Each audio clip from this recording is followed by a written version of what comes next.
Hello there, this is Clone Brother Reviews, and in today's video I'm going to be showing you how you can make this LEGO Agent Kallus minifigure. So without any further ado, let us begin. The torso and the legs come from the Fifth Brother minifigure. The face I used comes from this Imperial officer. Finally, the hair comes from this Rebel officer. Hopefully your minifigure should look something like this now. A change I decided to make was make the arms black and hands grey because I think that just fits a bit better.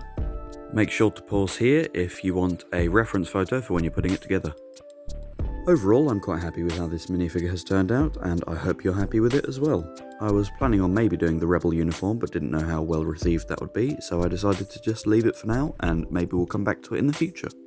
If you have any ideas for any future videos, feel free to comment down below and I will log them on my ideas page. And also, a subscribe would be highly appreciated if you've made it this far.